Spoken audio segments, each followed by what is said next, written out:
first thing in my report, Wendy, I'm gonna, and again, this is put work on you, but I'm sorry about that. Absolutely. Can you go through and make sure that we've got the right contact information for all council members and all committee members? Because I obviously had the wrong phone number for Randy, and when I was looking at this, my contact information, my name was right, but everything else except for my email still led back to Mayor Williams. So his phone number, his address, Right. everything. So if we can just try to get all that corrected and cleaned up so everybody has the right information. Okay.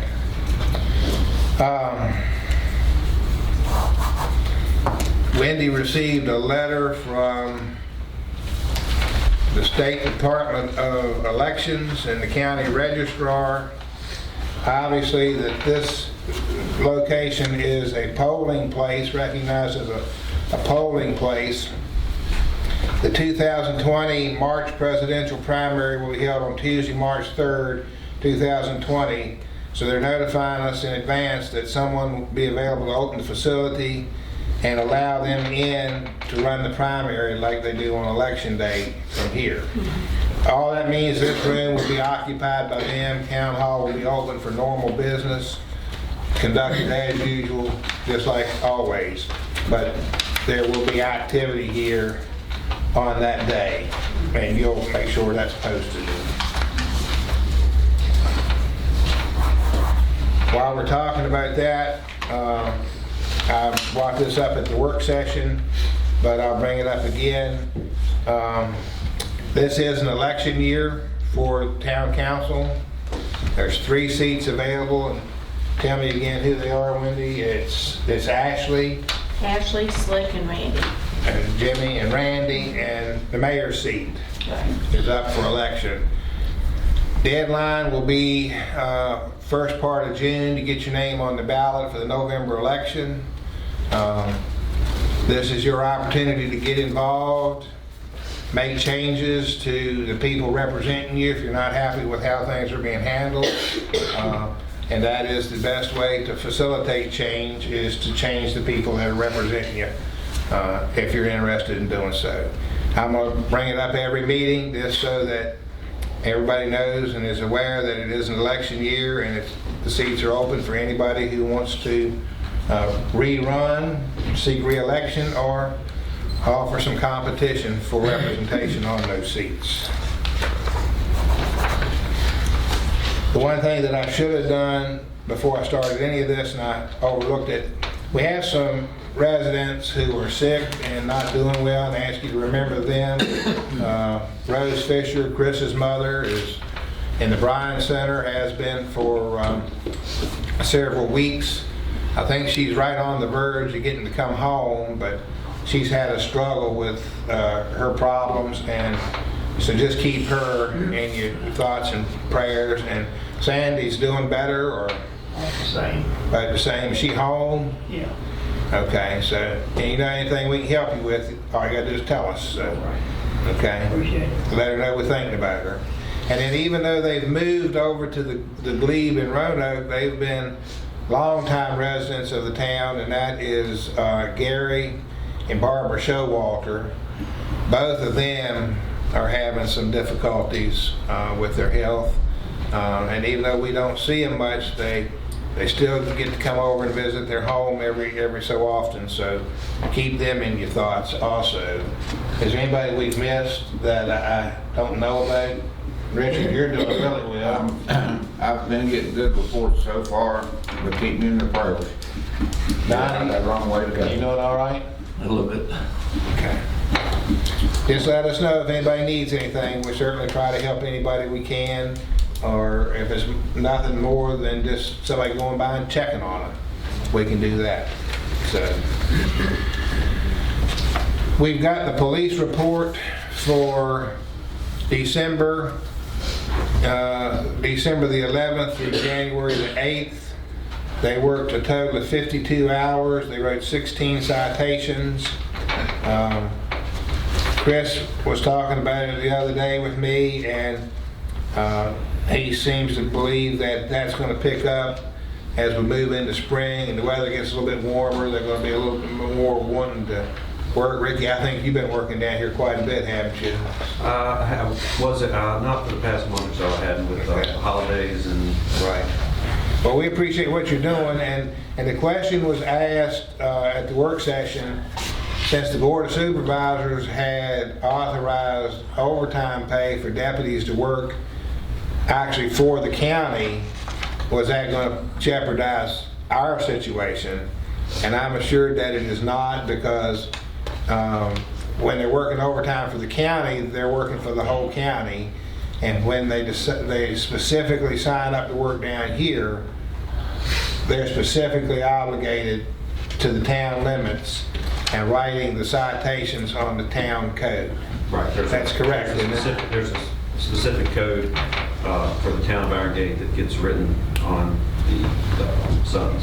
So my indication from the folks I've talked to is that nothing is going to change for us down here in our police agreement with the county.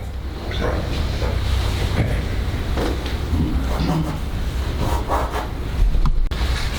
Let's see here, what else I got? Jared, at this time, do you have any information that you'd like to share on the situation concerning the storm drain and the pending or threatened lawsuit?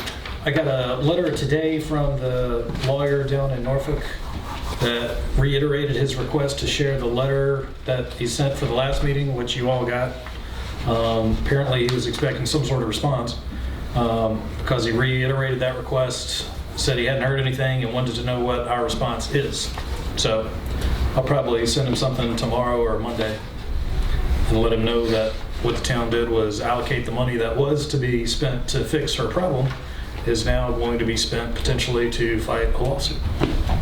And hopefully he will get the message. That money was reallocated at last council meeting to a defense fund specifically to cover legal fees for this matter, right? Right. Okay. Anything else? Okay. As you all know, we had a big, huge water leak in the mouth of the gap coming into town last week.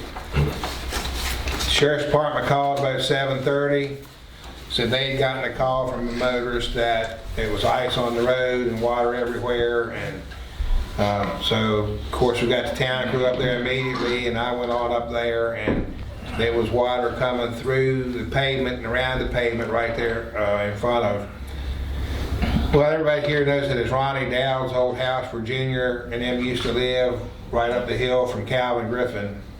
And it was a pretty substantial amount of water coming out. And of course, it's on our side of the master meter, so it's our responsibility.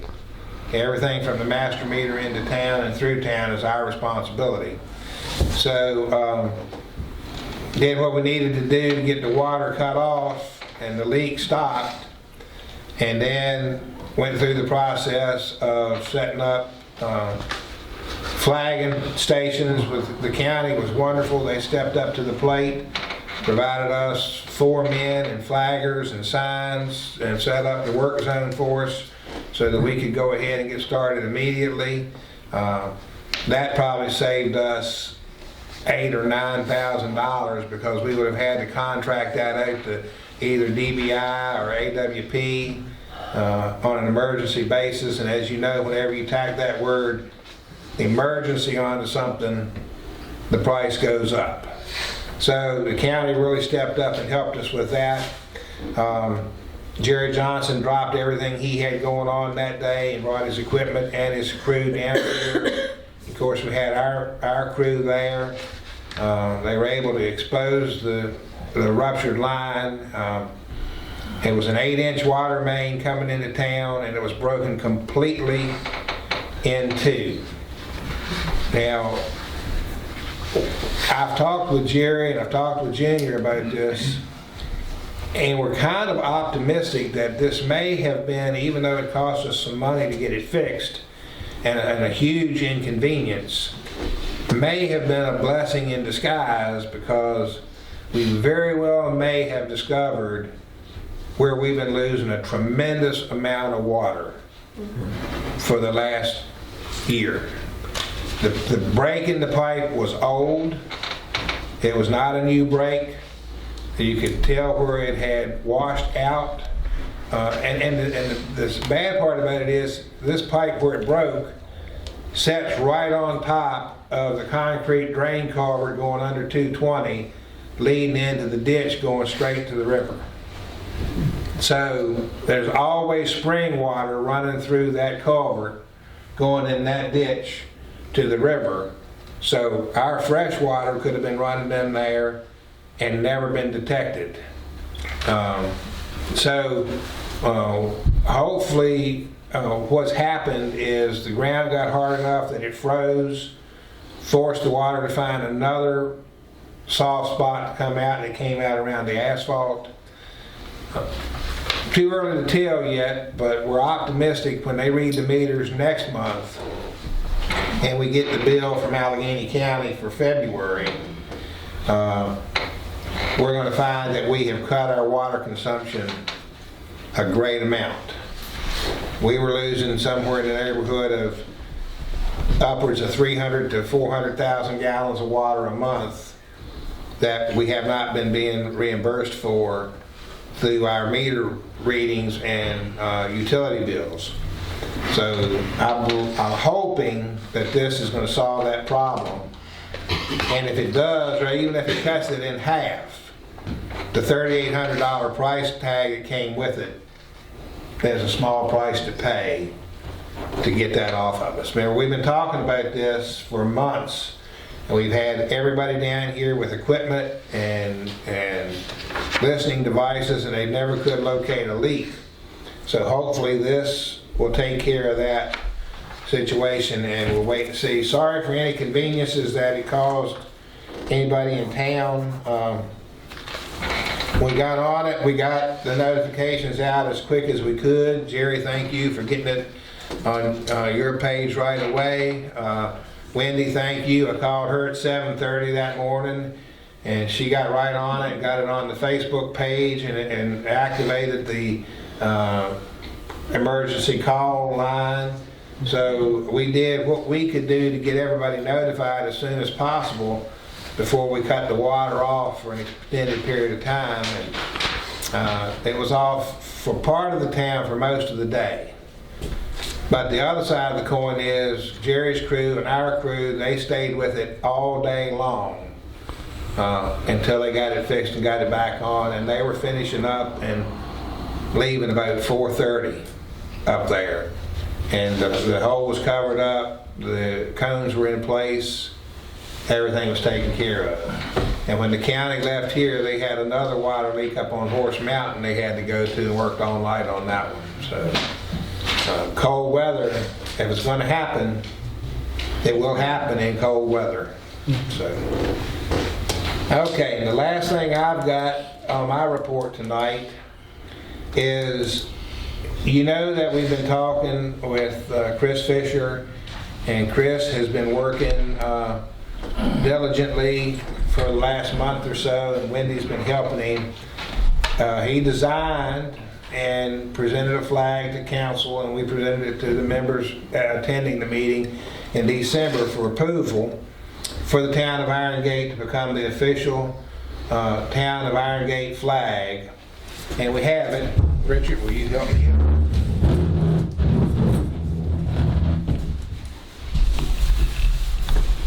You better turn it right side up, man. You don't.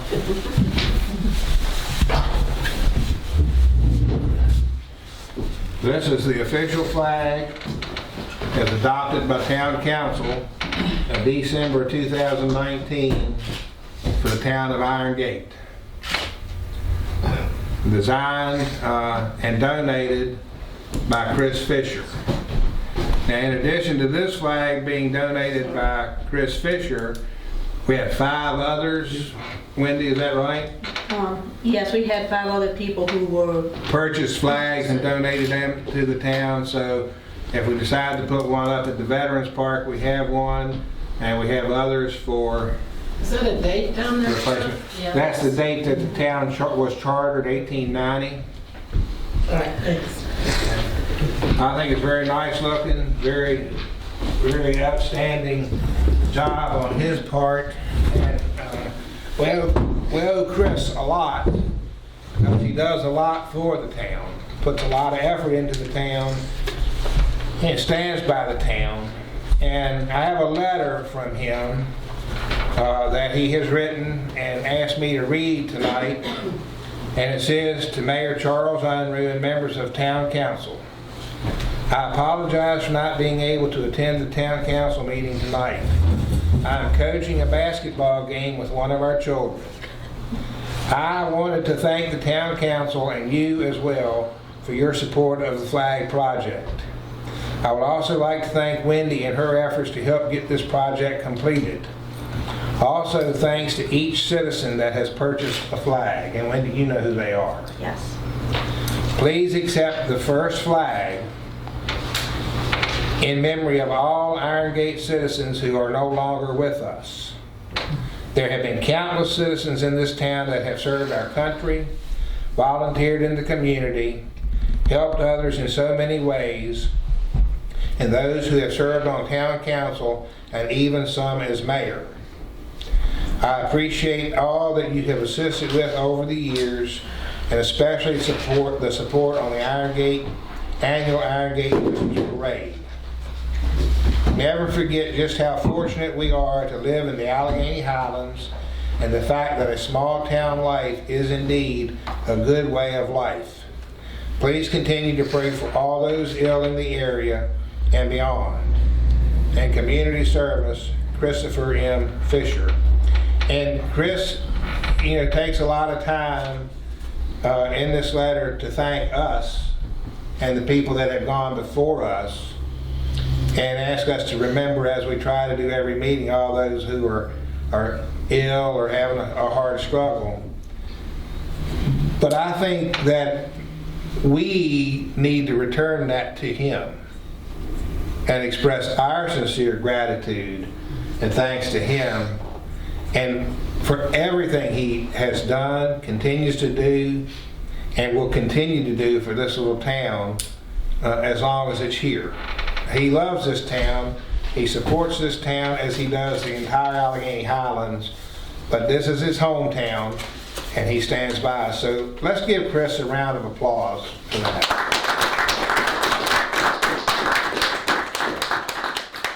And I'll make sure that he knows how appreciative we are of what he does for us. Is there anything anybody else would like to add to that?